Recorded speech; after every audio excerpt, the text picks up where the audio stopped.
Hello, welcome to midnight kitchen.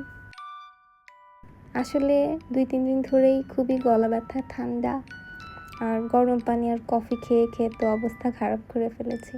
তো মনে হলো একটু চিকেন স্যুপ বানাই, সেটা পেটও ভরবে, গলা ব্যথাও কমবে হয়তো খেলে।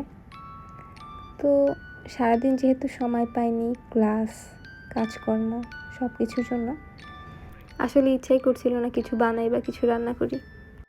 কিন্তু এখন এই রাত্রেবেলায় অনেক বেশি ক্ষুধা লাগছে, সেই জন্য মনে করলাম যে যেহেতু সেহরি করতে হবে তো কিছু একটা বানিয়ে ফেলি। সেহরিও করা হবে, আমার ক্ষুধাও চলে যাবে হয়তো, আর গলা ব্যথাও কমে যাবে। সব সমস্যার একটা মাত্র সমাধান। আচ্ছা, এটা হতে থাকুক, চলেন একটা সুন্দর জিনিস দেখাই। সুন্দর না?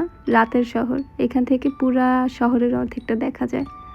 আমার প্রচণ্ড ব্যস্ততার দিন, সারাদিনের সব ঝঞ্ঝাট ঝামেলা শেষ করে আমি একটা কফি বানাই, তারপর এসে এখানে দাঁড়িয়ে থাকি। সারাদিনের সব ক্লান্তি দূর হয়ে যায়, মনে হয় একটা পুরো শহর আমার দিকে তাকিয়ে আছে। ভালোই লাগে, তাই না? আমার রান্না প্রায় শেষ।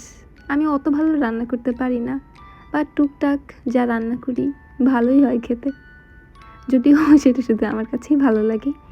অন্যরা খেতে পারে কিনা এটা নিয়ে আমার কোনো আইডিয়া নেই। এই যে যেমন আজকের এই স্যুপটা আমার কাছে অনেক বেশি মজা লেগেছে, যদি আমি এটা প্রায়ই বানাই, আমি জানি এটা মজা লাগে, এই জন্যই আমি বানিয়েছি। দেখেন সুন্দর হয়েছে না?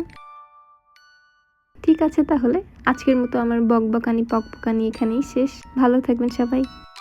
Good night.